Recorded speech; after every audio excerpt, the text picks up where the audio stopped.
Hello Amigos, నా పేరు వెంకట్. మీరు చూస్తున్నారు NS smarts and vlog. So ఇవాల్టి మన వీడియోలో మనమైతే పల్సర్ N125 గురించి అయితే మాట్లాడుకుందాము. సో దీని గురించి కంప్లీట్ రివ్యూ అయితే ఈ వీడియోలో అయితే ఇవ్వబోతున్నారు. మీరు కానీ స్టూడెంట్స్ అయితే ఖచ్చితంగా కరెక్ట్ ప్లేస్కి అయితే వచ్చారనమాట. సో ఎక్సలెంట్ బైక్ అనేది చెప్పుకోవచ్చు. నేను మన డీటెయిల్స్లో అయితే క్లియర్గా అయితే మాట్లాడతాను ఈ బైక్ గురించి. సో ప్రతి ఒక్క పాయింట్ పిన్ టు పిన్ అయితే మీకు నీట్గా ఎక్స్ప్లెయిన్ చేస్తాను అనమాట. సో అంతకంటే ముందు అందరికీ తెలిసిందే, కొత్తగా మన ఛానల్కి వచ్చింటే ఇప్పుడే సబ్స్క్రైబ్ చేసుకొని అయితే పెట్టుకోండి. ఎందుకంటే ఇలాంటి మంచి మంచి లేటెస్ట్ వీడియోస్ ఖచ్చితంగా వస్తూనే ఉంటాయి. ఇది నాకు తెలిసి ఈ వీక్లో మన సెకండ్ వీడియో అనమాట. సో ఇలాగే దూసుకోబోవాలని మీరు కూడా కోరుకోండి, నేను కూడా కోరుకుంటున్నాను. అలాగే నెక్స్ట్ వీడియో వచ్చేసి ఇంకొక బైక్ వీడియో అయితే ఉందన్నమాట. సో అది వచ్చేసి హార్నెట్ అనమాట. సో ఆ బైక్ రివ్యూ కావాలా, లేకపోతే ఈ ఎగ్జిబిషన్ వీడియో అయితే యాక్చువల్గా అయితే ఈ రోజే రావాలి, కానీ ఎగ్జిబిషన్ వీడియో అయితే డిలే అవుతుందన్నమాట. ఎందుకంటే వాళ్ళు ఇంకా ఓపెన్ చేయలేదంటే, ఏదో లీకింగ్ ఇష్యూస్ అయితే ఉన్నాయంట. సో దానివల్ల అయితే ఎగ్జిబిషన్ అయితే ఓపెన్ చేయలేదు. నాకు తెలిసినంత వరకు రేపోమన్నాడు, ఖచ్చితంగా ఓపెన్ అయితే చేసేస్తారు. ఒకవేళ ఓపెన్ చేసినా కూడా మన యూట్యూబ్ ఛానల్లో షార్ట్ వీడియోలో అయితే మీకు అప్డేట్ అయితే ఇస్తారనమాట. సో ఆ వీడియో కావాలా, లేకుంటే రివ్యూ వీడియో కావాలా, ఖచ్చితంగా కామెంట్ అయితే చేయండి. సో ఎగ్జాక్ట్గా ఏ బండి ఏ మోడల్ అనేది మన ఇన్స్టాగ్రామ్లో అయితే ఈరోజు అప్డేట్ అయితే చేస్తానన్నమాట. సో ఖచ్చితంగా మన ఇన్స్టాగ్రామ్ కూడా ఫాలో అవ్వకపోతే కింద లింక్ డిస్క్రిప్షన్లో అయితే ఉంది. సో దాన్ని కూడా ఫాలో అయ్యారంటే మీకు మంచి మంచి అప్డేట్స్ అయితే తెలుస్తూ ఉంటాయి. సరే, ఇంకా ఎటువంటి లేట్ లేకుండా వీడియో అయితే స్టార్ట్ చేద్దాం.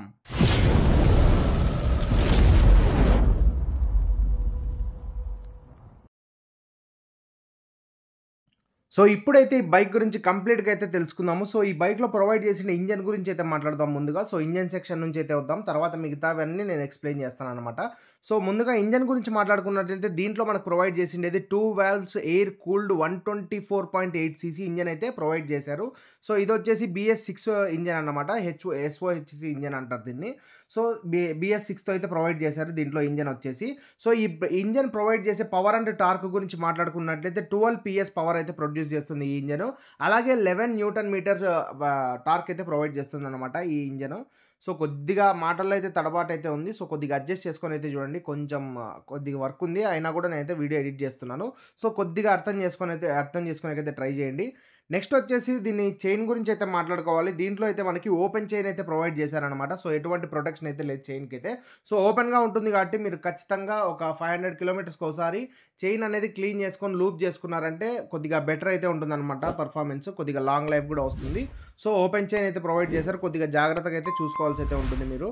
నెక్స్ట్ వచ్చేసి దీంట్లో బ్రేక్స్ గురించి అయితే మాట్లాడదాం. నాకు ఈ బ్రేక్స్ కూడా చాలా బాగా అయితే నచ్చాయి. కొత్త బ్రేకింగ్ సిస్టమ్ అయితే వాడారనమాట. సో దీంట్లో ముందుగా ఫ్రంట్ బ్రేక్ గురించి మాట్లాడుకున్నట్లయితే 240mm డిస్క్ విత్ CBS అయితే ప్రొవైడ్ చేశారనమాట. ABS విన్నాం బ్రో, CBS ఏంటి అని మీరు అనుకుంటే, సో అది కూడా చెప్తాను CBS అంటే ఏందో. నెక్స్ట్ బ్యాక్ సైడ్ గురించి మాట్లాడుకున్నట్లయితే 130mm డ్రమ్ విత్ CBS అయితే ప్రొవైడ్ చేశారనమాట. సో ఫ్రంట్ వచ్చేసి మనకి 240mm డిస్క్ అయితే ప్రొవైడ్ చేశారు. అలాగే బ్యాక్ గురించి మాట్లాడుకున్నట్లయితే 130mm డ్రమ్ అయితే ప్రొవైడ్ చేశారనమాట. సో ఇదైతే డిఫరెన్స్. నెక్స్ట్ వచ్చేసి దీంట్లో ABS అయితే ఉండదన్నమాట. సో ABS బదులు వీళ్ళు CBS అనేది అయితే వాడారు. సో నాకైతే ఇది కొత్తగా అయితే అనిపించింది. అలాగే చాలా యూస్ఫుల్ అయితే ఉందన్నమాట. దీన్ని ఇనీషియల్గా నేను ట్రై చేసినప్పుడు బ్రేకింగ్ సిస్టమ్ కూడా చాలా బాగుంది. సో CBS అంటే ఏంటంటే మనం ఇప్పుడు ఫ్రంట్ బ్రేక్ ఉంటుంది కదా. సో ఫ్రంట్ బ్రేక్ కానీ నొక్కామంటే ఒకటేసారి బ్యాక్ బ్రేక్ కూడా పడుతుందన్నమాట. సో 2 బ్రేక్స్కి ఒకటే కనెక్షన్ అయితే ఉంటుంది. సో మనము బ్యాక్ బ్రేక్ నొక్కినా కూడా ఫ్రంట్ బ్రేక్ అయితే పడుతుంది. 2 ఒకటేసారి పడతాయి. ఏ బ్రేక్ నొక్కినా కూడా, ఫ్రంట్ కానీ బ్యాక్ కానీ ఏ బ్రేక్ నొక్కినా కూడా సో 2 బ్రేక్స్ అయితే ఒకటేసారి యాక్టివేట్ అయ్యి ఒకటేసారి అయితే వర్క్ చేస్తాయి అన్నమాట. సో చాలా అయితే బాగుందన్నమాట. దీనివల్ల మనకి యూజ్ ఏంటంటే మనకి స్కిడ్ అయ్యే ఛాన్సెస్ చాలా తక్కువ అయితే ఉన్నాయి. ఒకవేళ మీరు అనొచ్చు ABSలో కూడా ఇదే కదా బ్రో ప్రొవైడ్ చేసేది అంటే, వీళ్ళు మెయిన్గా వీళ్ళ ప్రైస్ దృష్టిలో పెట్టుకొని ఒక మిడిల్ క్లాస్ పర్సన్కి అందుబాటులో ఉండేలాగా తీసుకురావాలని అయితే ట్రై చేశారనమాట. సో ఆ ప్రైస్ డీటెయిల్స్ కూడా లాస్ట్లో అయితే మాట్లాడదాము. సో దీనివల్ల అయితే వీళ్ళు ప్రైస్ దాన్ని తగ్గించే దానివల్ల వీళ్ళైతే ABS బదులు CBS ప్రొవైడ్ చేశామని అయితే చెప్తున్నారు. అయినా కూడా బ్రేకింగ్ అయితే చాలా అంటే చాలా బాగుందన్నమాట. నేను యాక్చువల్గా ఇనిషియల్గా డ్రైవ్ చేసి అయితే చూశాను. నాకైతే బ్రేకింగ్ పరంగా చాలా బాగా అయితే నచ్చింది. సో ఈ బ్రేక్స్ విషయం పక్కన పెట్టేస్తే దీనికి వచ్చిన సస్పెన్షన్ అనమాట. సస్పెన్షన్ కూడా చాలా బాగుందని చెప్పుకోవచ్చు. ఎందుకంటే అన్నిట్లో ప్రొవైడ్ చేసి సస్పెన్షనే దీంట్లో కూడా ప్రొవైడ్ చేశారు. ఏమంటే దీంట్లో కొద్దిగా అడ్వాంటేజ్ ఏమంటే మనకి దానికి ఒక కవర్ లాగా అయితే ప్రొవైడ్ చేశారనమాట. ఈ కంపెనీ వాళ్ళు చెప్తున్నది వచ్చేసి దాన్ని సస్పెన్షన్ స్లీవ్స్ అనేది చెప్తున్నారనమాట. ముందుగా దీని ఫ్రంట్ సస్పెన్షన్ గురించి మాట్లాడుకున్నట్లయితే 30mm టెలిస్కోపిక్ సస్పెన్షన్ అయితే ప్రొవైడ్ చేశారనమాట ఫ్రంట్ సైడ్. అలాగే దీనికి ఒక కవర్ అయితే ఉంటుందన్నమాట. సో ఇది మనకి ఎందుకు యూజ్ అవుతుందంటే, ఎక్కడైనా డస్ట్ ఎక్కువ ఉండే ప్లేసెస్లోకి మనకి వెళ్ళినప్పుడు ఈ సస్పెన్షన్ మధ్యలో అనేది మనకి ఆ డస్ట్ అనేది ఉండిపోకుండా సో ఈజీగా దాన్ని అయితే ప్రొటెక్ట్ చేస్తుందన్నమాట. సో దీనివల్ల మనకి యూజ్ ఏమంటే లాంగ్ లైఫ్లో సస్పెన్షన్ సస్పెన్షన్ అనేది చాలా లాంగ్ లైఫ్ అయితే వస్తుంది. అలాగే కొద్దిగా పర్ఫార్మెన్స్ కూడా చాలా ఇంప్రూవ్ అవుతుందన్నమాట. నెక్స్ట్ వచ్చేసి దీని బ్యాక్ సస్పెన్షన్ గురించి మాట్లాడుకున్నట్లయితే అడ్జస్టబుల్ మోనో షాక్ సస్పెన్షన్ అయితే ప్రొవైడ్ చేశారనమాట. సో ఇది కూడా బాగానే ఉందని చెప్పుకోవచ్చు. అన్ని బైక్స్‌లో ఉన్నట్లే ఓకే. బానే ఉంది అది కూడా. సో నెక్స్ట్ వచ్చేసి దీని టైర్స్ అండ్ వీల్ గురించి అయితే మాట్లాడుకోవాలన్నమాట. మంచి టైర్స్ అయితే ప్రొవైడ్ చేశారు. సో దీంట్లో వచ్చేసి మనకి 17 inch alloy wheels with tubeless tyre అయితే ప్రొవైడ్ చేశారనమాట. అలాగే ఫ్రంట్ సెక్షన్ గురించి మాట్లాడుకున్నట్లయితే 80/100 సెక్షన్ టైర్ అయితే ప్రొవైడ్ చేశారు. అలాగే బ్యాక్ గురించి మాట్లాడుకున్నట్లయితే 110/80 సెక్షన్ టైర్ అయితే ప్రొవైడ్ చేశారు. సో టైర్స్ కూడా బానే ఉన్నాయి. ఇంకోటి మీకు నేను మెయిన్‌గా చెప్పాల్సింది వచ్చేసి ఈ N125 అనే దాంట్లో మనకి 2 వేరియంట్స్ అయితే వస్తున్నాయన్నమాట. ఒకటొచ్చేసి బేస్ వేరియంట్, ఇంకొకటొచ్చేసి మనకి ప్రెజెంట్ నాతో ఉండే టాప్ వేరియంట్ అనమాట. మీరైతే ఏదైనా ప్రిఫర్ చేయాలి అనుకుంటే 100కి 100% మీరు టాప్ వేరియంట్‌కే వెళ్ళిపోండి. దీనికి దానికి మాక్సిమం ఒక 10,000 రూపీస్ అయితే డిఫరెన్స్ అయితే ఉంటుంది. కానీ చాలా ఫీచర్స్ అయితే దీంట్లో అడిషనల్‌గా ఉన్నాయన్నమాట మనకి టాప్ ఎండ్ వేరియంట్‌లో.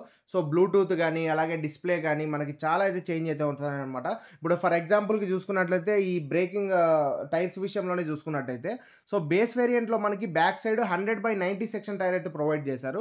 అలాగే దీంట్లో చూసుకున్నట్టయితే టాప్ ఎండ్ వేరియంట్‌లో బ్యాక్ వచ్చేసి మనకి 110/80 సెక్షన్ టైర్ అయితే ప్రొవైడ్ చేశారు. సో చాలా డిఫరెన్స్ అయితే ఉందన్నమాట. ఈ దీంట్లోనే కాదు ఇంకా చాలా అయితే దాంట్లో ప్రొవైడ్ చేయలేదు. సో బ్లూటూత్ గానీ, అలాగే లైట్స్ గానీ చాలా డిఫరెన్స్ అయితే ఉన్నాయన్నమాట. సో మీరైతే టాప్ వేరియంట్‌కే వెళ్ళిపోండి. నేనైతే బేస్ వేరియంట్ గురించి దీంట్లో ఎక్కువ అయితే డిస్కస్ చేయను. ఓన్లీ టాప్ వేరియంట్ మనతో ఉండే దాని గురించి మాత్రమే నేను దీంట్లో డిస్కస్ అయితే చేస్తాను. సో మీకు ఈ టైర్ సెక్షన్ కూడా అర్థమైపోయి ఉంటుంది. నెక్స్ట్ వచ్చేసి దీని డైమెన్షన్స్ గురించి మాట్లాడుకోవాలి. నాకైతే పర్ఫెక్ట్ అయితే అనిపించాయన్నమాట. చాలా అంటే చాలా బాగున్నాయి డైమెన్షన్స్ అనేటివి. సో బెస్ట్ డైమెన్షన్స్ అనేది చెప్పుకోవచ్చు. మెయిన్‌గా వచ్చేసి దీని గ్రౌండ్ క్లియరెన్స్ గురించి అయితే మాట్లాడుకోవాలి. ఐ మీన్ బైక్ హైట్ ఉంటుంది కదా! సో పర్ఫెక్ట్ అయితే ఇచ్చారన్నమాట. ఎటువంటి పెద్ద స్పీడ్ బ్రేకర్ కూడా మీరు ఎక్కించినా కూడా మాక్సిమం మనకి కిందైతే తగలదన్నమాట ఇంజిన్ దగ్గర. ఎందుకంటే వీళ్ళు గ్రౌండ్ క్లియరెన్స్ మనకి దీనికి 198 ఎంఎం అయితే ప్రొవైడ్ చేశారు. చాలా అంటే చాలా ఎక్కువ. ఇప్పుడు మన ఎన్ఎస్‌తో కంపేర్ చేసుకున్నట్లయితే కేవలం ఒక 160 చేంజ్ అయితే ఉంటుందన్నమాట గ్రౌండ్ క్లియరెన్స్. సో దీంట్లో చాలా బెటర్‌గా అయితే ప్రొవైడ్ చేశారు. నెక్స్ట్ వచ్చేసి దీని సీట్ హైట్ గురించి మాట్లాడుకున్నట్లయితే మనము 795 ఎంఎం అయితే ప్రొవైడ్ చేశారనమాట. మినిమమ్ ఒక 5.5 హైట్ ఉంటే మనము దీన్ని ఈజీగా డ్రైవ్ అయితే చేసేయొచ్చు. మంచి సీట్ హైట్ కూడా ప్రొవైడ్ చేశారు. నాకు ఇంకోటి దీంట్లో బాగా నచ్చింది వచ్చేసి దీని సీట్ కంఫర్ట్ అనమాట. చాలా అంటే చాలా చాలా చాలా చాలా బాగుందనమాట. దీని సీట్ గురించి అయితే మాట్లాడుకోవాలి. ఒకవేళ మీరు ఒక ఫ్యామిలీ గురించి తీసుకుంటున్నాము అన్నా కూడా, లేకుంటే స్టూడెంట్స్ గురించి తీసుకుంటున్నాము అన్నా కూడా చాలా పర్ఫెక్ట్‌గా అయితే ఉంటుంది బైక్ అయితే. మనకి దీంట్లో ఈజీగా ముగ్గురైతే కూర్చొని డ్రైవ్ చేసేయొచ్చు. అయినా కూడా కంఫర్ట్‌గా అయితే డ్రైవ్ చేయొచ్చు. మరి నేను ముగ్గురు కూర్చోమన్నారు కదా అని ముగ్గురైతే కూర్చొని డ్రైవ్ చేయొద్దండి. నేను జస్ట్ చెప్తున్నాను. సో 3 మెంబర్స్ కూర్చున్నా కూడా ఈజీగా దీన్నైతే హ్యాండిల్ చేసేయొచ్చు. ఎటువంటి ఇరుక్కుతనం అయితే ఉండదు. సీట్ అయితే చాలా కంఫర్ట్‌గా అయితే ప్రొవైడ్ చేశారనమాట. చాలా బాగా నచ్చింది దీని సీట్ అయితే మనకి. స్ప్లిట్ సీట్ కదా! ఏదైనా కొద్దిగా బాగుండదేమో బ్రో స్ప్లిట్ సీట్ కదా! ఫ్యామిలీ కోసం యూజ్ అవుతుందో లేదో అనుకోవచ్చు గానీ, స్ప్లిట్ సీట్ అయినా కూడా వీళ్ళు దీనికి ఈక్వల్ డినామినేషన్ అయితే ప్రొవైడ్ చేశారనమాట. చాలా అంటే చాలా బాగుంది సీట్ అయితే. సో సీట్ గురించి పక్కన పెట్టేసినట్టయితే దీనిది ఫ్యూయల్ ట్యాంక్ వచ్చేసి మనకి 9.5 లీటర్స్ అయితే ప్రొవైడ్ చేశారు. మంచి ఫ్యూయల్ ట్యాంక్ కెపాసిటీనే మంచి డీసెంట్‌గా అయితే ప్రొవైడ్ చేశారు. నెక్స్ట్ వచ్చేసి నాకు దీంట్లో వెయిట్ గురించి అయితే మాట్లాడుకోవాలి. ఈ బైక్ టోటల్ వెయిట్ వచ్చేసి మనకి 125 కేజీస్ మాత్రమే ఉందనమాట. సో 125 సీసీ 125 కేజెస్ ఉందనమాట. సో మంచి విషయం అనే చెప్పుకోవచ్చు. మంచి లైట్ వెయిట్ అయితే ప్రొవైడ్ చేశారు. మీకు హ్యాండ్లింగ్ కూడా కొద్దిగా ఈజీగానే ఉంటుంది. ఒక ఈజీ పర్సన్ అయితే దీన్ని ఈజీగా డ్రైవ్ చేసేయొచ్చు. నెక్స్ట్ దీంట్లో కొన్ని పాజిటివ్స్ గురించి మాట్లాడుకున్నట్లయితే దీంట్లో మనకి సైడ్ స్టెప్ ఫుట్ రెస్ట్ కూడా ప్రొవైడ్ చేశారనమాట. ఐ మీన్ సైడ్ లేడీస్‌కి చాలా యూజ్ అయ్యే ఫుట్ రెస్ట్ అయితే ప్రొవైడ్ చేశారు. అలాగే దీంట్లో శారీ గార్డ్ కూడా ప్రొవైడ్ చేశారు. ప్యాసింజర్‌కి మంచి ఫుట్ రెస్ట్ అయితే ప్రొవైడ్ చేశారనమాట. మంచి క్వాలిటీది. సో రబ్బర్ ప్యాడింగ్ ఏసి మంచి క్వాలిటీదైతే ప్యాసింజర్ ఫుట్ రెస్ట్ అయితే ప్రొవైడ్ చేశారు. ఇంకో దీంట్లో బెనిఫిట్ ఏమంటే మనకి యూఎస్‌బీ ఛార్జింగ్ స్లాట్ అయితే ప్రొవైడ్ చేశారనమాట. ఫ్రంట్ సైడ్ అయితే ఉంటుందది. సో దాంట్లో వచ్చేసి మనకి టైప్ ఏ వైర్ అయితే ప్రొవైడ్ చేశారు. టైప్ ఏ నుంచి మనము ఏదైనా కానీ మన మొబైల్ అయితే ఛార్జ్ చేసుకోవచ్చు. సో ఇది కూడా ఒక మంచి విషయం అనేది చెప్పుకోవచ్చు. నెక్స్ట్ వచ్చేసి దీని హ్యాండిల్ స్విచెస్ గురించి అయితే మాట్లాడదాం మనము. ముందుగా రైట్ సైడ్ గురించి మాట్లాడుకున్నట్లయితే దీంట్లో మనకి ఇంజన్ కిల్ స్విచ్ అయితే ప్రొవైడ్ చేశారు. అలాగే దాని కిందనే మనకి ఐఎస్జీ స్విచ్ అయితే ప్రొవైడ్ చేశారనమాట. ఐఎస్జీ స్విచ్ అంటే ఇంటిగ్రేటెడ్ స్టార్టెడ్ జనరేటర్ అనమాట. ఇది ఆల్రెడీ చాలా బైక్స్‌లో అయితే చూసుంటాం. దీంట్లో కూడా ప్రొవైడ్ చేశారంటే సో బెస్ట్ అనే చెప్పుకోవచ్చు. సో ఈ ఫీచర్ ఏంటంటే యాక్చువల్‌గా మనము ఎక్కడైనా ట్రాఫిక్‌లో గానీ, ఎక్కడైనా ఒక 10 సెకండ్స్ ఒక బైక్‌ని సైడ్ నిలబెట్టేసి ఇంజిన్ ఆన్‌లోనే ఉండి 10 సెకండ్స్ ఆపేసామంటే ఆటోమేటిక్‌గా ఇంజిన్ కట్ ఆఫ్ అయితే అవుతుంది. అలాగే మనం బ్రేక్ నొక్కగానే ఆటోమేటిక్‌గా స్టార్ట్ అయితే అవుతుందనమాట. సో, ఇది కూడా మంచిగా అయితే ప్రొవైడ్ చేశారు. దీన్నైతే మనం సెట్ చేసుకోవాల్సి ఉంటుంది. సో, ఇది కూడా ఒక మంచి ఫీచర్ అనేది చెప్పుకోవచ్చు. దాని కిందనే మనకి సెల్ఫ్ స్టార్ట్ అయితే ఉంటుంది. ఇవన్నీ రైట్ సైడ్ ఉంటాయన్నమాట. సో, లెఫ్ట్ సైడ్ గురించి మాట్లాడుకున్నట్లయితే దీంట్లో మనకి హై బీమ్, లో బీమ్ స్విచ్ అయితే ప్రొవైడ్ చేశారు. అది కూడా కొద్దిగా డిఫరెంట్‌గా అయితే ప్రొవైడ్ చేశారు. చాలా బాగుందని చెప్పుకోవచ్చు. నెక్స్ట్ వచ్చేసి దీంట్లో ఇన్‌బిల్ట్ స్పార్క్ స్విచ్ అయితే ప్రొవైడ్ చేశారు కిందనే. దాని కిందనే మనకు ఒక స్పెషల్ బటన్ అయితే ఉంటుందన్నమాట. సో, అదొచ్చేసి మనకి బ్లూటూత్ స్విచ్ బటన్ అయితే అనుకోవచ్చు. సో, దీనివల్ల యూజ్ ఏమంటే టోటల్ కన్సోల్‌నైతే మనం ఈ బటన్‌తోనే కంట్రోల్ అయితే చేసుకోవచ్చనమాట. చాలా బాగుంది ఈ బటన్ గూడా. నెక్స్ట్ వచ్చేసి దాని కిందనే మనకి సిగ్నల్ లైట్ స్విచ్ అయితే ఉందనమాట. దాని కిందనే హారన్ అయితే ఉంది. సో, నార్మల్ బేసిక్‌గా ఉండేటివైతే ఉన్నాయన్నమాట. నెక్స్ట్ వచ్చేసి మెయిన్‌గా దీంట్లో మాట్లాడుకోవాల్సిండేది దీని హ్యాండిల్ గురించి అయితే మాట్లాడుకోవాలి. ఎక్సలెంట్ హ్యాండిల్ కంఫర్ట్ అయితే చెప్పొచ్చనమాట. ఈజీగా డ్రైవ్ అయితే చేసేయచ్చు. ఎటువంటి పెయిన్స్ గాని ఏముండవు. లాంగ్ డ్రైవ్స్ కూడా మీరు ఈజీగా అయితే వెళ్ళొచ్చు దీంట్లో. మంచి హ్యాండిల్ ప్రొవైడ్ చేశారు. మంచి సీటింగ్ కంఫర్ట్ అయితే ప్రొవైడ్ చేశారు. ఈజీగా లాంగ్ డ్రైవ్స్‌కి కూడా మీరు ఈజీగా మేనేజ్ అయితే చేసేయచ్చు. అలాగే కాలేజ్‌కి బావుంటుంది. సో, ప్లస్ ఫ్యామిలీ వాళ్ళకి కూడా మంచి కంఫర్ట్ అయితే ఉంటుందనమాట. నాకి తెలిసినంత వరకు ఇప్పటివరకు బజాజ్‌లో వచ్చిండే one of the best bike అనేది చెప్పుకోవచ్చు ఈ బైక్‌ని. సో, చాలా బైక్స్ అయితే ఉన్నాయి గదా! దాంట్లలోనూ ఇది కూడా యాడ్ అయిపోయిందనమాట. సో, చాలా అయితే లేవు. వీళ్ళవి ఎంత బైక్స్ బాగున్నా గూడా సర్వీస్ మాత్రం అష్టదరిద్రంగా ఉంటది. అది మనందరికీ తెలిసిందేదే. ఎందుకంటే ఆల్రెడీ నేను దీని మీద ఒక వీడియో గూడా చేశాననమాట. అంత వరస్ట్ అయితే ఉంటుందనమాట వీళ్ళ సర్వీసు. కానీ వీళ్ళ బైక్ అయితే చాలా బావుంది. నెక్స్ట్ మనము దీంట్లో లైట్స్ గురించైతే మాట్లాడుకుందాము. దీంట్లో లైట్స్ వచ్చేసి ఇది గూడా ఒక బెనిఫిట్ అనేది చెప్పొచ్చు. ఎందుకంటే దీంట్లో మాక్సిమం ఎల్ఈడీ లైట్స్ అయితే ప్రొవైడ్ చేశారనమాట. సో, అవొచ్చేసి ఏంటంటే ఎల్ఈడీ హెడ్‌లైట్ అయితే ప్రొవైడ్ చేశారు ముందుగా. హెడ్‌లైట్ చూడ్డానికి కూడా మంచి స్టైలిష్‌గా ఉంది. చాలా అంటే చాలా బావుందనమాట హెడ్‌లైట్ గూడా. సో, దీన్ని చాలామంది చూసి హోండా ఎక్స్‌బ్లేడ్ నుంచి కాపీ కొట్టారు అనైతే అంటున్నారు. సో, అలాంటి 2 మోడల్స్ అయితే ఉన్నాయన్నమాట. సో, దాని నుంచి కాపీ కొట్టారనైతే చాలామంది అనుకుంటున్నారు. కానీ అలా ఏం గాదు. దీని డిజైన్ అయితే కొద్దిగా కొత్తగా అయితే ఉంది. స్ప్లిట్ హెడ్‌లైట్ ఉన్నట్లయితే ఉంటుందన్నమాట. సో, చాలా బావుంది హెడ్‌లైట్ గురించి మాట్లాడుకున్నట్లయితే. నెక్స్ట్ బ్యాక్ టైల్ ల్యాంప్ గురించి మాట్లాడుకున్నట్లయితే దీన్ని చూడంగానే ఫస్ట్ నాకైతే డామినార్ బైక్ అయితే గుర్తొచ్చిందనమాట. సో, మాక్సిమం 80% దాదాపు ఈ యొక్క డామినార్ బైక్‌నైతే ఇన్‌స్పైర్ అయ్యి చేసినట్టయితే ఉంది. బ్యాక్ సైడ్ టైల్ ల్యాంప్ అనేది. సో, అది కూడా బానే ఉంది. ఎల్ఈడీతో అయితే ఇచ్చారు. నెక్స్ట్ వచ్చేసి దీని ఇండికేటర్స్ ఒకటి నాకు కొద్దిగా డిసప్పాయింట్ అయితే చేశాయన్నమాట. సో, నార్మల్ బల్బ్ అయితే ప్రొవైడ్ చేశారు. దీంట్లో కూడా ఎల్ఈడీ ప్రొవైడ్ చేసుంటే బాగుండేది అని నేను అనుకున్నాను. కానీ దానికి వీళ్ళు చెప్పే సమాధానం వచ్చేసి ప్రైస్ అనేది కొద్దిగా కట్ ఆఫ్ చేయడానికి మేమైతే ఈ లైట్ బల్బ్స్ అయితే మేము యూజ్ చేసాము. ఎల్ఈడీ అయితే యూజ్ చేయలేదు అన్నారు. సో, పర్లేదు. ఏదో ఒకటి ఇన్ని ప్రొవైడ్ చేశారు కాబట్టి దీంట్లో కూడా కొద్దిగా కాంప్రమైజ్ అయినా పర్లేదనిపిస్తుంది. ఎందుకంటే ప్రైస్ పరంగా చూసుకున్నా కూడా మంచి ప్రైజే పెట్టారు. లాస్ట్‌లో అయితే మాట్లాడుకుందాము. నెక్స్ట్ వచ్చేసి దీని కన్సోల్ గురించి అయితే మాట్లాడుకోవాలి. దీని కన్సోల్‌లో మాక్సిమం అన్నీ ఉన్నాయన్నమాట. సో, బ్లూటూత్ ఉంది, డిజిటల్ ఫ్యూయల్ గేజ్ ఉంది, స్పీడోమీటర్ ఉంది, ట్రిప్ మీటర్ ఉంది, క్లాక్ ఉంది. సో, ప్రతి ఒక్కటైతే ఉంది. మాక్సిమం ఏది స్కిప్ చేయకుండా ప్రతి ఒక్కటైతే పెట్టారనమాట. అలాగే మనకి ఇంగా పెట్రోల్ ఎన్ని కిలోమీటర్స్ పోతుంది ప్రెజెంట్ ఉండే పెట్రోల్‌కి అనేది ఆ ఆప్షన్ కూడా పెట్టారు. సో, మీకు కన్సోల్ గురించి కూడా నీట్‌గా అయితే చూపిస్తాను. నేను దీనిది ఇప్పుడు ప్రెజెంట్ అయితే దీని ఫీచర్సు అలాగే దీంట్లో ఉండే కొన్ని బెనిఫిట్స్ అలాగే దీని ప్రైస్ గురించి అయితే జస్ట్ చెప్తున్నాను. నెక్స్ట్ ఇదే బైక్ మీద ఒక వీడియో అయితే చేస్తాను. అది కూడా మాక్సిమం ఒక 1 వీక్ లోపల అయితే వచ్చేస్తుందనమాట. సో, ఓనర్ రివ్యూ వీడియో అయితే చేస్తాను. దీంట్లో ఉండే నెగెటివ్స్ ఏంది, పాజిటివ్స్ ఏంది ప్రతి ఒక్కటైతే దాంట్లో మాట్లాడుకుందాము. పాజిటివ్స్ మాక్సిమం మీకైతే చెప్పేసాననమాట. మీరు స్టార్టింగ్ నుంచి చూసినట్టయితే మాక్సిమం అన్ని పాజిటివ్సే ఉన్నాయి. ప్రెజెంట్ ఈ ప్రైస్‌లో ఇంత మంచి బైక్ బజాజ్ వాళ్ళైతే ప్రొవైడ్ చేస్తున్నారు. సో, అదొక బెస్ట్ విషయం అనేది చెప్పొచ్చు. దీంట్లో ఖచ్చితంగా పాజిటివ్స్ ఉన్నాయంటే నెగెటివ్స్ కూడా ఉంటాయి. సో, నెగెటివ్స్ అయితే నేను ఓవర్ రివ్యూలో అయితే మీకు ఈ నీట్‌గా అయితే ఎక్స్‌ప్లెయిన్ చేస్తాను. దీన్ని కొనాలా వద్దా అని. ప్రెజెంట్‌గా మాట్లాడుకున్నట్లయితే మీరు స్టూడెంట్ అయినా గానీ, లేకుంటే ఫ్యామిలీ యూజ్‌కైనా గానీ 100% కళ్ళు మూసుకొని అయితే కొనొచ్చు ఈ బైక్‌ని. సో, చాలా అంటే చాలా బాగుంది. అదనమాట. సో, కన్సోల్ గురించి కూడా మీకు మాక్సిమం అయితే అర్థమైపోయి ఉంటుంది. ప్రతి ఒక్కటైతే ఉన్నాయి కన్సోల్‌లో. ఏది అయితే స్కిప్ చేయలేదు. టైమ్ చూపిస్తది. సో, ట్రిప్ మీటర్ ఉంది, డిజిటల్ ఫ్యూయల్ గేజ్ ఉంది, స్పీడోమీటర్ ఉంది, బ్లూటూత్ ఉంది. ప్రతి ఒక్కటైతే ఉన్నాయన్నమాట. బ్లూటూత్‌తో యూజ్ అయింది బ్రో అంటే. సో, బ్లూటూత్‌తో మనం కనెక్ట్ చేసుకున్నామంటే ఎప్పుడైతే మనకు కాల్స్ అయితే వస్తాయో సో, దాంట్లో అయితే చూపిస్తుందన్నమాట. కాల్ అటెండ్ చేయాలా వద్దా. సో, అలాగే మెసేజెస్ కూడా చిన్న చిన్నవైతే చూపిస్తుంది. ఇలా చాలా యూజెస్ అయితే ఉన్నాయన్నమాట డిస్‌ప్లే వల్ల కూడా. సో, మంచి డిస్‌ప్లే అయితే ప్రొవైడ్ చేశారు. నెక్స్ట్ దీని మైలేజ్ గురించి మాట్లాడుకున్నట్లయితే ప్రెజెంట్ కంపెనీ వాళ్ళు చెప్తున్నదొచ్చేసి 60-65 అయితే వస్తుంది అంటున్నారు. సో, మా ఫ్రెండ్‌కైతే ఇది కొనేసి దాదాపు 2 మంత్స్ అయితే అవుతుంది. సో, ఇది మాక్సిమం మైలేజ్ వచ్చేసి అతనికి 55-58 కిలోమీటర్స్ అయితే వచ్చిందనమాట. మంచి మైలేజ్ అనేది చెప్పుకోవచ్చు. అలాగే దీని టాప్ స్పీడ్ వచ్చేసి మనకి 90 వరకైతే వెళ్తుంది టాప్ స్పీడ్. సో, మైలేజ్ గూడా మంచి మైలేజ్ అయితే వస్తుందనమాట. కంపెనీ వాళ్ళు చెప్తున్నదేందంటే పల్సర్ 180 ఉంది గదా! So, old Pulsar 180. సో, దాన్ని రెఫరెన్స్‌గా తీసుకొని దీని కలర్స్ అయితే దాంట్లో ఒక కలర్ అయితే యాడ్ చేశారనమాట. సో, కలర్స్ గురించి మాట్లాడుకున్నట్లయితే ఈ బైక్‌లో మనకి టాప్ ఎండ్ వేరియంట్‌లో 3 కలర్స్ అయితే వస్తాయన్నమాట. సో, మన దగ్గర ఉండేదొచ్చేసి గ్రీన్ కలర్. సో, అలాగే సెకండ్ కలర్ వచ్చేసి పర్పుల్ కలర్ అయితే వస్తుంది. అలాగే థర్డ్ కలర్ వచ్చేసి మనకి రెడ్ కలర్ అయితే వస్తుంది. సో, కలర్స్ గురించి మాట్లాడుకున్నట్లయితే మాక్సిమం 3 కలర్స్ అయితే చాలా ఎక్సలెంట్‌గా ఉన్నాయన్నమాట. ఈ మధ్య కాలంలో లేడీస్ గూడా చాలామంది బైక్స్ అయితే డ్రైవ్ చేస్తున్నారు. సో, అలాంటి వాళ్ళకి దీంట్లో పర్పుల్ కలర్ అయితే ఈజీగా సెట్ అవుతుంది. అలాగే బాయ్స్‌కి చూసుకున్నట్టయితే గ్రీన్ కలర్ గానీ లేకుంటే మన రెడ్ కలర్ గానీ చాలా బాగుంటాయన్నమాట.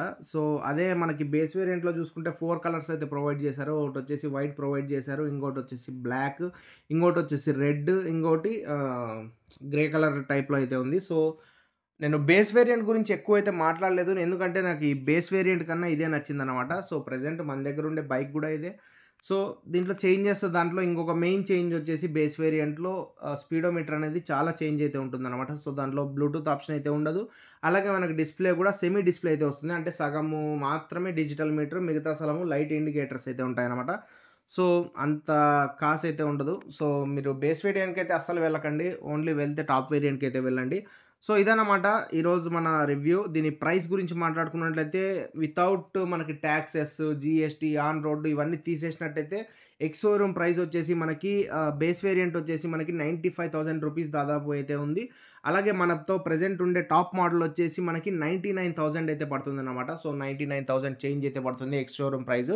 అలాగే మీకు ఈ ఆన్ రోడ్ ప్రైస్ అయితే చెప్తాను. ఇది మీ ఏరియాని బట్టి, మీ ఊరుని బట్టి అయితే చేంజ్ అవ్వచ్చు. దీని ఎక్స్ షోరూమ్ ప్రైస్ వచ్చేసి మనకి దాదాపు 1,25,000 అయితే పడుతుందన్నమాట. నా ఫ్రెండ్‌కైతే 1,25,000 అయితే పడింది దాదాపు. సో, ఒక్కొక్క ఊర్లో ఒక్కొక్కలాగైతే ఉండొచ్చు. ఒక చోట 1,30,000 ఉండొచ్చు. ఇంకో చోట 1,20,000 ఉండొచ్చు. సో, ఇలాగైతే ప్రైస్ అయితే వేరీ అవుతూ ఉంటుంది. సో, మాక్సిమం మనం మాట్లాడుకున్నట్లయితే 1,20,000 నుంచి 1,30,000 లోపలైతే ఈ బైక్ మన చేతికైతే వచ్చేస్తుందనమాట. మంచి బైక్ అని చెప్పుకోవచ్చు. ఓవరాల్‌గా నా రివ్యూ చెప్పినట్లయితే మీరు ఒకవేళ నన్ను అడిగితే తీసుకోవాలా వద్దా బ్రో అని 1,25,000 ప్రైస్‌కి దీంట్లో వచ్చే ఫీచర్స్‌కి, దీంట్లో ఉండే కంఫర్ట్‌కి, దీంట్లో వచ్చే మైలేజ్‌కి so, one of the best bike అనైతే చెప్పుకోవచ్చు. మీరు కళ్ళు మూసుకొని అయితే తీసేసుకోవచ్చు. మెయిన్‌గా స్టూడెంట్స్ గురించి అయితే చెప్తున్నాను. సో, ప్రెజెంట్ పెద్ద పెద్ద బైక్స్ తీసుకొని ఏం చేసుకోలేరనమాట. సో, ఇలాంటి సింపుల్ బైక్స్ మిమ్మల్ని మెయింటైన్ చేసే బైక్స్ తీసుకుంటే ఖచ్చితంగా పైకొస్తారు. మీరు మెయింటైన్ చేసే బైక్స్ తీసుకునే కన్నా. సో, ఇది one of the best bike అనేది చెప్పుకోవచ్చు. నా వరకు అయితే ఖచ్చితంగా తీసుకోండి. ఎటువంటి డౌట్స్ అయితే పెట్టుకోవద్దండి. నెగెటివ్స్ కూడా పెద్దగా అయితే లేవు. దీని గ్రౌండ్ క్లియరెన్స్ కూడా చాలా అంటే చాలా బాగుందనమాట. ఇంజిన్ డ్యామేజ్ గానీ ఏది జరగదు. సో, చాలా బాగుంది. ఈజీగా ముగ్గురైనా వెళ్ళిపోవచ్చు. సో, అంత కంఫర్ట్ అయితే ఉందనమాట. అలాగని ముగ్గురైతే వెళ్ళకండి. సో, ఇదన్నమాట ఇవాల్టి మన రివ్యూ. మీకు ఎలా అనిపించిందో ఖచ్చితంగా కిందైతే కామెంట్ చేయండి. ఒకవేళ మీరు ఎవరైనా కొనాలి అనుకుంటుంటే ఖచ్చితంగా వీడియో కిందైతే కామెంట్ చేయండి. ఇంకొక విషయం ఏందంటే నేను నెక్స్ట్ వీడియోలో అయితే నా నంబర్ అయితే ప్రొవైడ్ చేస్తాను 100%. అలాగే దాంట్లో మీరు ఏదైనా కొత్త బైక్స్ కొన్నా కూడా మీరు అనంతపూర్ రేంజ్‌లో ఉంటే మీరు ఒకవేళ మా దగ్గర ఈ బైక్ మేము కొన్నాం బ్రో అని గాని మాకు కాల్ చేశారంటే మేమే వచ్చి వీడియో తీసుకొని మీ బైక్ గురించి ఫ్రీగా మన ఛానెల్‌లో అయితే రివ్యూ అయితే చేస్తాము. సో, ఎటువంటి అమౌంట్ అయితే తీసుకోను.